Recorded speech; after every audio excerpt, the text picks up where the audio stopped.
రాజధాని అమరావతి కోసం రెండో దశ భూ సమీకరణ తప్పదని సీఎం చంద్రబాబు స్పష్టం చేశారు. రాజధానిలో పెట్టుబడులు పెట్టేందుకు వస్తున్న సంస్థలకు కేటాయించేందుకు భూములు లేవని, అంతర్జాతీయ ప్రమాణాలతో స్పోర్ట్స్ సిటీ, విమానాశ్రయం, రైల్వే స్టేషన్ నిర్మించేందుకు భూములు అవసరమని ఆయన తెలిపారు. అవన్నీ వస్తేనే అమరావతి ప్రపంచ స్థాయి నగరంగా అభివృద్ధి చెందుతుందన్నారు. రెండో దశ భూ సమీకరణకు రైతులు సహకరించాలని, లేకపోతే అమరావతి కేవలం మున్సిపాలిటీగా మిగిలిపోతుందని ముఖ్యమంత్రి అభిప్రాయపడ్డారు. వివిధ జేఏసీగా ఉన్న రాజధాని రైతులంతా ఒకే తైటపైకి రావాలన్న సీఎం ఐకమత్యంగా లేకపోతే విచ్ఛిన్నకర శక్తులకు ఆయుధం ఇచ్చినట్టవుతుందని హెచ్చరించారు. సచివాలయంలో రాజధాని రైతులతో ముఖ్యమంత్రి చంద్రబాబు సమావేశమయ్యారు. దాదాపు గంటన్నర పాటు సాగిన సమావేశంలో రైతుల సమస్యలు, వారి డిమాండ్లను సీఎం సావధానంగా విన్నారు. వాటిపై సానుకూలంగా స్పందిస్తూనే రైతులు ప్రతి చిన్నదానికి సోషల్ మీడియాకి ఎక్కడం, అసంతృప్తి వెళ్లగక్కడం, అంతర్గత విభేదాలతో సమస్యల్ని జటిలం చేయడం సరికాదని శుతిమెత్తగా హెచ్చరించారు. అమరావతి రైతుల్లో అన్ని జేఏసీలు ఉన్నాయంటేనే ఐకమత్యం కొరవడిందనడానికి నిదర్శనమన్నారు. రైతుల్లో విభేదాలుంటే అది అమరావతిని దెబ్బతీయాలని చూస్తున్న వారికి ఆయుధంగా మారుతుందని, కాబట్టి అందరూ ఒకే తాటిపై ఉండాలని స్పష్టం చేశారు. జేఏసీలకు బదులుగా రైతులందరూ ఒకే గొడుగు కిందకు వచ్చిన అమరావతి అభివృద్ధి కమిటీగా ఏర్పడాలని ముఖ్యమంత్రి సూచించారు.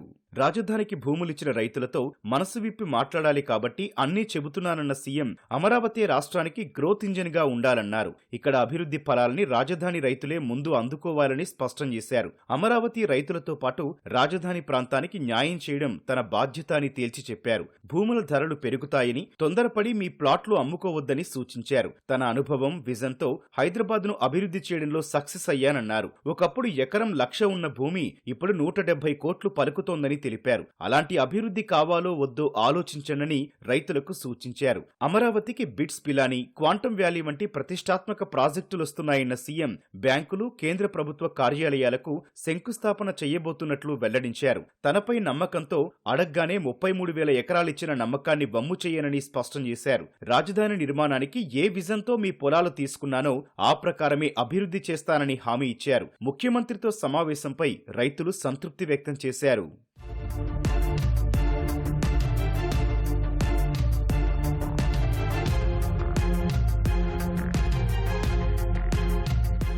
ఇరవై 29 గ్రామాల పరిధిలో ఇంకా 2,000 వరకు రైతులు భూ సమీకరణలో ఇవ్వలేదని, వాటిని భూసేకరణ ద్వారా మొదట తీసుకున్నాక రెండో దశ భూ సమీకరణకు వెళ్లాలని కొందరు రైతులు సూచించారు. ఇంకా ఇవ్వాల్సిన రైతులతో త్రిసభ్య కమిటీ మాట్లాడుతుందని, సమీకరణలో ఇచ్చేందుకు వారు ముందుకు రాకపోతే 15 రోజుల్లో భూసేకరణ నోటిఫికేషన్ జారీ చేస్తామని సీఎం స్పష్టం చేశారు.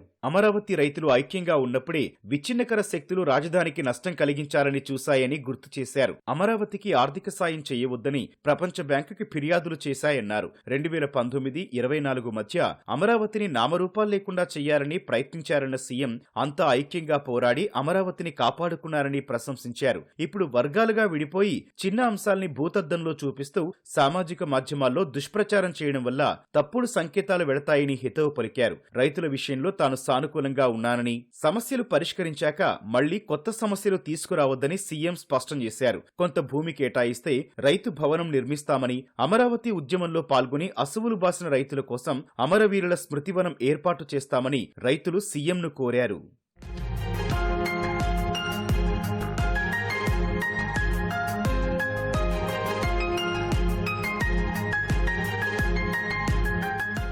రాజధాని రైతులు లేవనెత్తిన సమస్యల్ని కేంద్ర మంత్రి పెమ్మసాని చంద్రశేఖర్, పురపాలక మంత్రి నారాయణ, ఎమ్మెల్యే తెనాలి శ్రావణ్ కుమార్ తో కూడిన త్రిసభ్య కమిటీ సంక్రాంతిలోగా పరిష్కరిస్తుందని సీఎం చంద్రబాబు హామీ ఇచ్చారు. గ్రామ కంఠాలు, జరీబు, మెట్ట భూములకు సంబంధించి గతంలో అనర్హులకు ఎక్కువ ప్యాకేజీ ఇస్తే రద్దు చేయాలని, న్యాయబద్ధంగా రావాల్సిన వారికి ఇవ్వాలని సీఎం ఆదేశించారు. రాజధానిలో రైతులకు కేటాయించిన రెసిడెన్షియల్ స్థలాలకు ఎఫ్ఎస్ఐ 2.8 గా నిర్ణయించడం వల్ల బిల్డర్లు గిట్టుబాటు కాదని చెబుతున్నారు.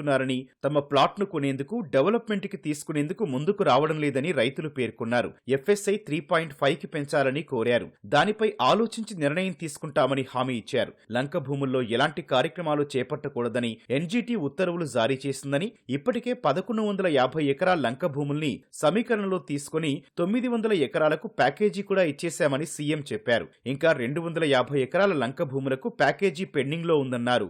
ఎన్జీటీ ఉత్తర్వుల వల్ల ఆ భూములు తీసుకుని తీసుకున్నా సిఆర్డీఏకి ఉపయోగం ఉండదని, కానీ వారికి అన్యాయం చేయకూడదన్న ఉద్దేశంతో వారికి ప్యాకేజీ ఇవ్వాలని నిర్ణయించినట్టు సీఎం తెలిపారు. గతంలో కేంద్రం ఇచ్చిన క్యాపిటల్ గెయిన్స్ ట్యాక్స్ మినహాయింపు గడువు పూర్తయిందని, వైసీపీ హయాంలో స్థలాల క్రయ విక్రయాలు జరగలేదు కాబట్టి మరో 5 ఏళ్ల పాటు క్యాపిటల్ గెయిన్స్ ట్యాక్స్ మినహాయింపునిచ్చేలా కేంద్రాన్ని కోరాలని కొందరు రైతులు సీఎంకి విజ్ఞప్తి చేశారు. కేంద్ర ఆర్థిక మంత్రితో మాట్లాడతానని ముఖ్యమంత్రి వారికి హామీ ఇచ్చారు. రాష్ట్ర రాజధానిగా అమరావతిని ప్రకటిస్తూ విభజన చట్టంలో సవరణ చేయాలని కేంద్ర ప్రభుత్వాన్ని ఇప్పటికే కోరామని, మరోసారి కేంద్రంతో చర్చిస్తామని సీఎం తెలిపారు. సమావేశంలో అమరావతి జేఏసీ ప్రతినిధులు సహా మొత్తం 95 మంది రైతులు పాల్గొన్నారు.